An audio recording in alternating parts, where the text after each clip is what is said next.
by us. Not on the EPA. On the EPA. Okay, so your position has been that we should sign, but based on whatever amendment that needs to be made. Which sections of the EPA do we need to amend?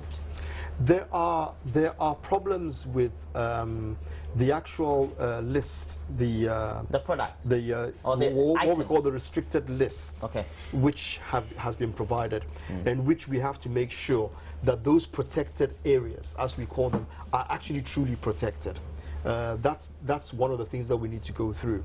The other thing also we need to ensure is that it is very clear that certain specific areas where those who are not for the EPA have raised issues, particularly on the component of services and investments, which they think should not be part of the general tariff arrangement, but should also be protected or else eliminated. Then there are concerns about whether or not the EU will withhold grants in the event that we probably don't agree too much with some of the issues that are there. There are issues of standardization. There are issues of standardization and whether or not the challenges of actually standardizing the products can be met by Ghanaian companies. In other words, whether we are actually skilled enough to be able to meet it. Then there are issues of when we export and it gets to Europe, whether or not we can meet EU standards, and therefore we might have massive rejects because we are not able to meet the quality standards and the quality control that they have. These are issues that I think should be discussed. And when we are clear, very clear, we might change the wordage, we might change the verbiage, we might say, okay, instead of allowing us for the first 5 years, let's make it 7 years, so we can actually come to terms with the capacity with which we need to build in order to be able to export. If we can talk about those things and fix those, in my opinion, that is a small checklist of all the items that need to be done. But the fact of the matter is, as far as I'm concerned, we have 5 months to do this. We've been fighting to do this for 14 years. Now we are at a crunch period. We have 5 months. We can sit down, we can talk about this, we should be able to clear within that period, and we should go ahead and sign for the simple reason that there's a huge market opportunity for us to tap into. Ghana is a small economy. We have 25 million people only. In terms of EU's trade, all right, EU's trade alone in 2013 was $1 trillion. Ghana's opportunity pales into insignificance. It is not huge. I will hazard and say that the only reason why the EU is so interested in doing this is not because of Ghana, but it's because of other countries that come together to form a big chunk. The combination of all the congregation of what the trade levels are. Now I have heard you also on various fora, and you have been very vociferous about any commitment at all by government to say we would want to initial the EPA. It is a very difficult situation for government, is that not it? Actually, for many of the governments in ECOWAS. Well, after reading EPA Banku and Okro Soup, I hope you get where I'm coming from. He probably didn't read the article. Okay. After the forum, Kesley put up an article titled EPA Banku. I didn't read the article then. Yes. Yeah, Banku and Okro Soup, and after this, I hope that he will take me to that joint, particularly for some descriptions that came up there. Beyond that, I think that I've seen a refined position by Sydney on this matter this morning, and I'm sure that gradually we are all being exposed to some new reality, that there are dangers. And if you want me to start from where the Minister for Trade in particular said, he said, the EPA is like a Dagomba dance. Dance forward and you lose your father. Dance backwards and you lose your mother. And so in the process, we are at a fix. In effect, it means there are negatives either ways. There are negatives either ways. You move forward, there are negatives. If you don't move and you go back, there are negatives. So why do you sign something when you do know that it will bring in negatives.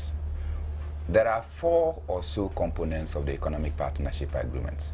The first, which all of us are indulging, and possibly the media is ventilating so hard, is the goods and trade aspect, which in any case is talking about export opportunities for us and export opportunities for them.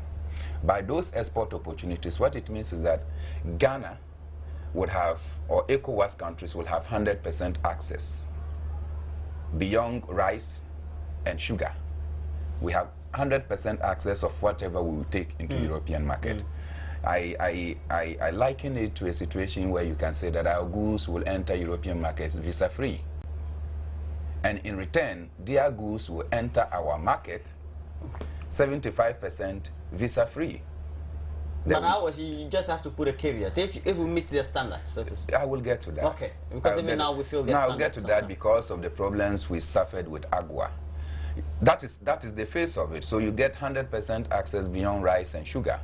And in return, they get 75% visa-free, or you can call it duty-free. So this is what they want to do with goods in trade. Now, question I keep asking is, what do we export and what do they export? We export banana, we export cocoa, we export some few tuna, we export pineapple. Another horticultural product. Largely. We also export cocoa. As I've said that. Okay. Yeah, largely. Raw material. The process part of it is the insignificant component. Now, what do they export to us and what do we import? Final products, the price of which we do not determine.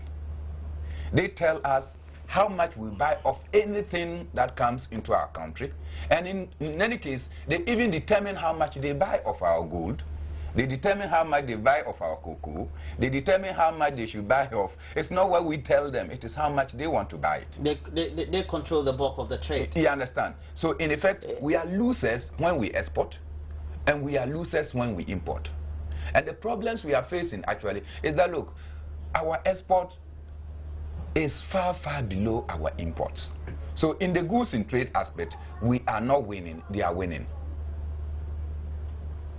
They are winning at all costs. Secondly, in this process, they themselves have acknowledged that by doing this, we will lose tax revenue. And what are they doing? They want to cushion us for the next 5 years. They are providing 6.5 billion euros. Now, many of our officials have always concluded that this 6.5 billion is just for Ghana. But the 6.5 is for the 15 ECOWAS states. It's for the sub-region. Divided by 5 years.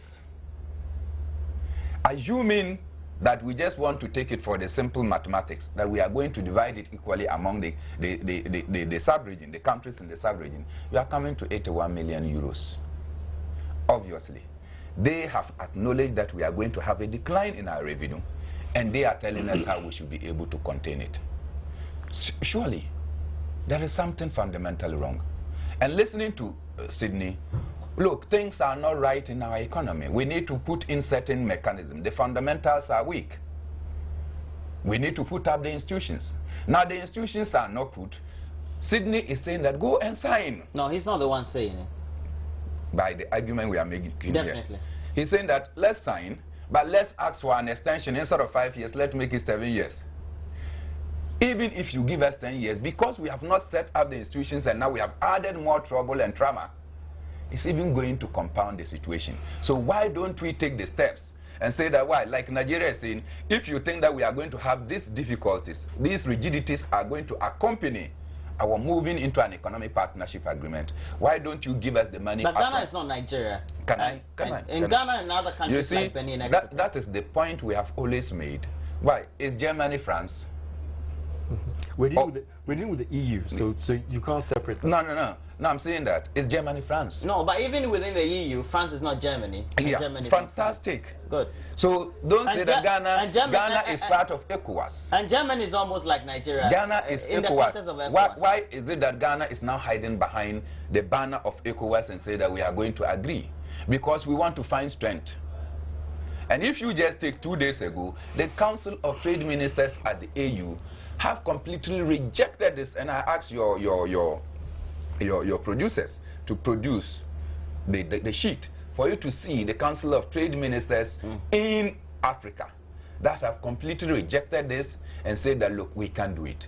And indeed, the Nigerian minister has come out clearly to say, look, in order to do this, let's find that, look, EU is going to impose sanctions. Our people who are exporting will suffer. Let's begin to say that, look, we will find the resources to be able to cushion them, just as it was done in Namibia and other things. Now, we have spoken just about the goods in trade. You are also talking about liberalization of government procurement. Just weekends, the president was in Kumasi, and he was excited about the revamping of the Kumasi shoe factory, and talking about the military now procuring their boots from Ghana. And for him, that is creation of job and what have you. With a liberalized economy, we're going to have boots from Switzerland, India, and many other places, that the president will not be able to put a map and say, get all your boots from this country. Let me try and answer a few of these issues, because I think Bernard is skewing this whole thing in such a way that in a very neo-colonialistic, anti-imperialist anti-imperialism is actually the way to go. Let's see if we can take some of your issues one at a time. In the first place, we've been trying to negotiate this EU-EPA partnership for 14 years. All right? 14 years. And you're saying that after 14 years, we don't know whether to go forward or to go backwards, so we should stay where we are. No, we should not sign. I've actually indicated that we should not. And that means stay where we are. Yeah, you're saying stay where we are. After 14 years, let's stay where we are. So that for me doesn't make much financial sense. You have to be able to move forward. You have made the assumption that the going forward and the going backwards are the same, that they are equal, and they are not. If they were equal, we wouldn't be talking, because we are all, each of us is saying it's better to go forward, and you are saying it's better to stay where you are, don't go back because you will be trapped. And I'm saying the going forward is much better. Now, you look at the trade and goods arena, and you're saying that we have all these issues that we have to contend with. I agree. There are trade issues there to do. When you are negotiating a trade agreement with anybody, when you're negotiating any contract with anybody, you're looking out for yourself. All right? You're looking out to see, how can I benefit from this contract? There are always opportunities for you to take a certain part of the contract and say, I will take this aspect and I will leverage it to the best of my ability so I can move on. If my trade value is now 100 million, and I can take the opportunity I have, and I can go up 50% or double it, even though the other person is going to be able to triple theirs, I will double mine. So I'm looking out for myself. That's the second thing. The third thing is, there is this concern by the civil society organizations that government is going to be losing revenue. And I want to make this very, very clear.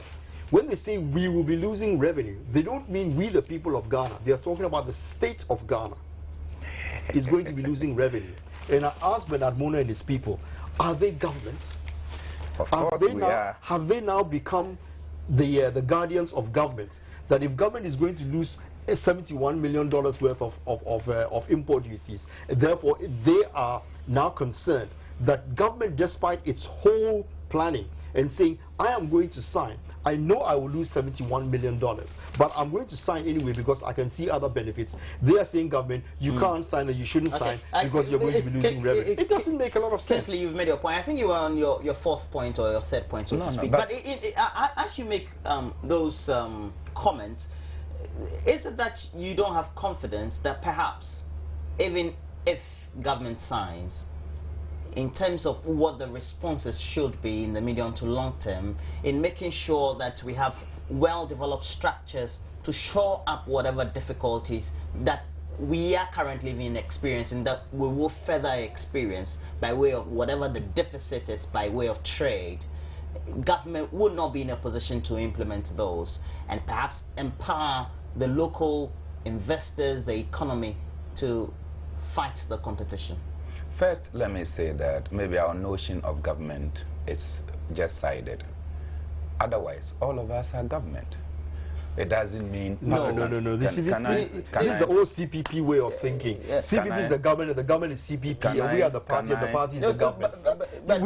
We can't go there anymore. But in realistic terms, I mean, of course, we have a government that is supposed to take decisions more realistically on behalf of the people. I mean, in terms of the democratic aspect of it, yes, we're all government. Just continue with your argument. I don't have a difficulty with being called old CPP way of thinking.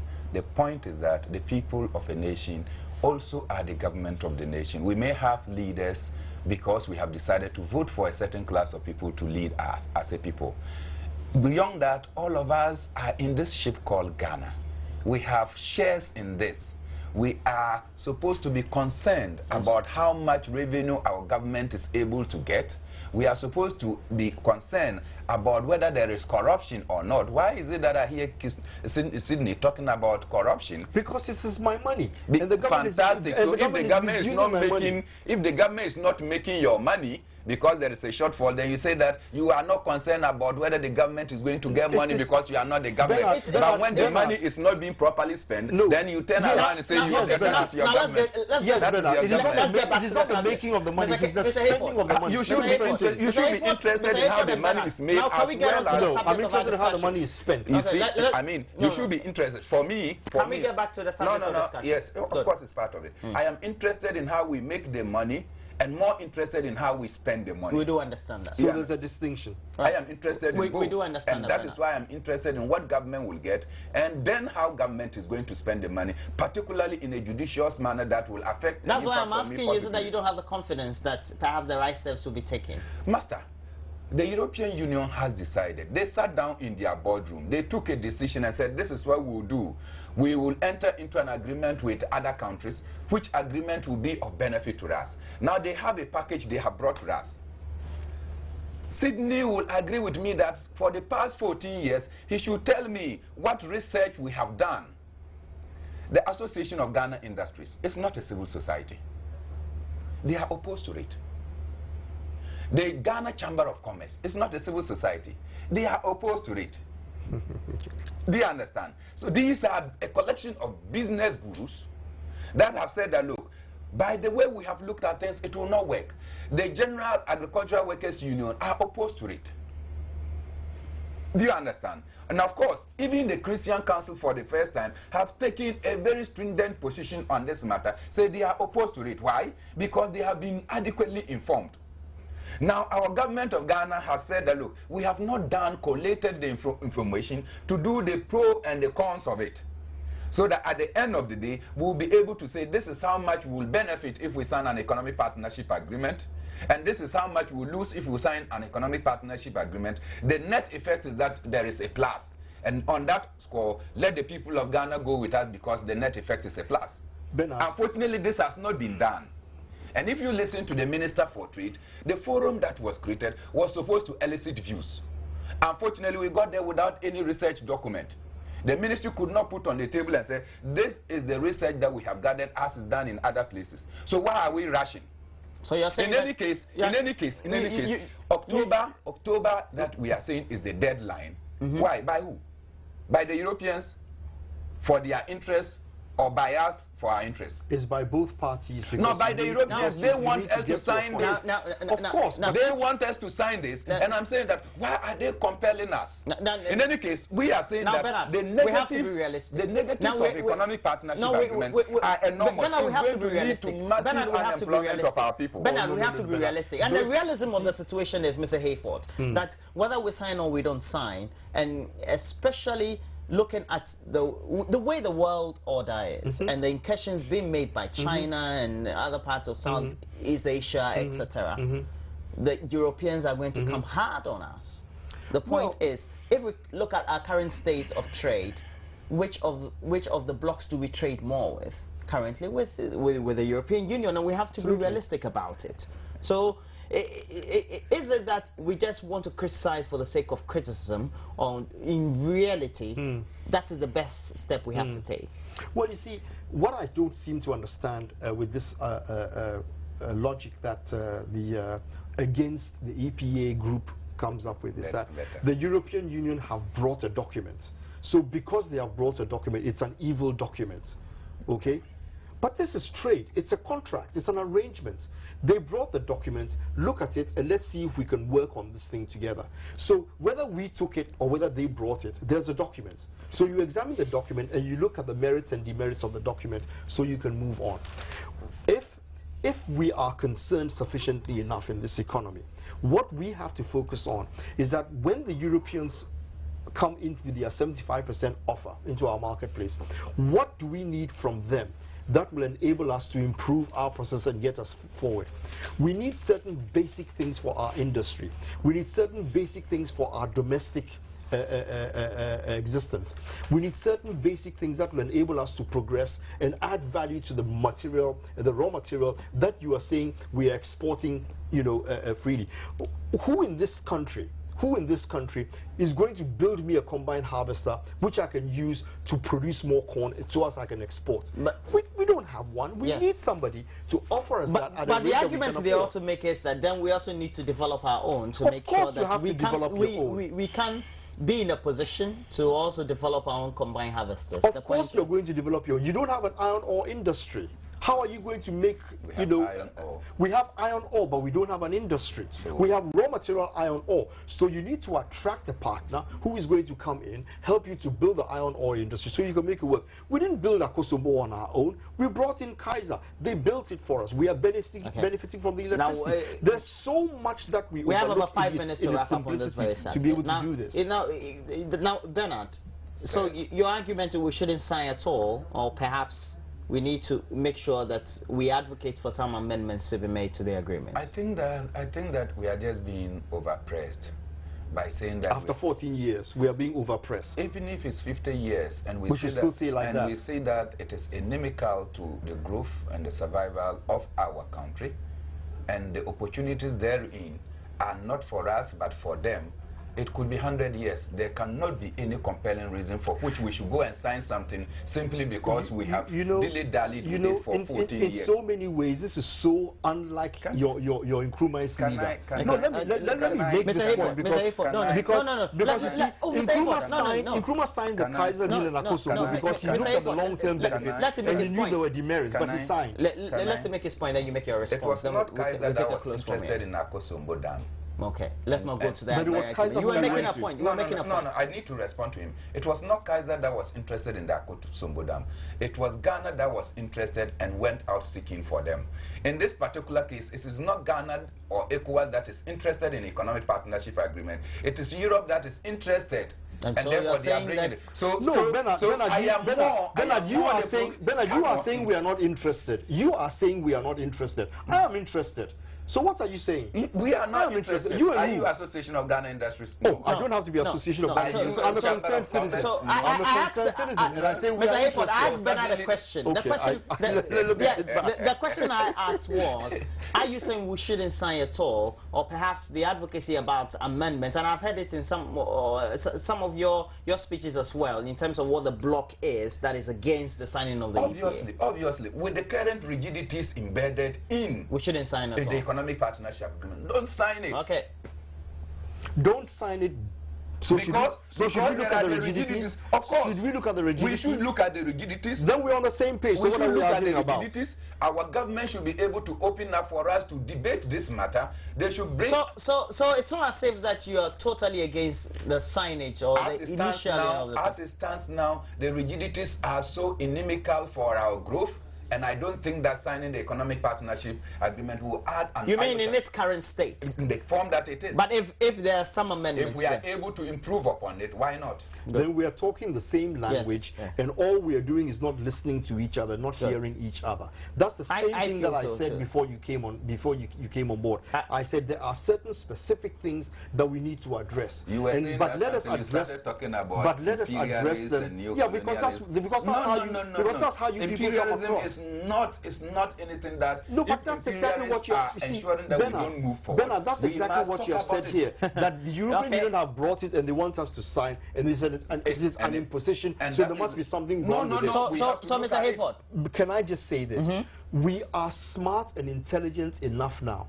We have evolved enough as a country. We have enough educated people in this country now to be able to take a document and work on the document exactly and, decide whether or not that document that'll be it for the morning. I always love this part of my interviews when the arguments from my interviewees are ongoing. Bernard Mona is the General Secretary for the PNC, and a financial analyst and a consultant is also helping him do the argument on the subject of the Economic Partnership Agreement. He's in the person of Sydney Kesley Haleford. I hope to have you again sometime in the studio. Sure. It's been nice talking to you. It's my first time actually meeting him. Okay, but you hear each other out and you get to have arguments as to who said what and what. So it's been it for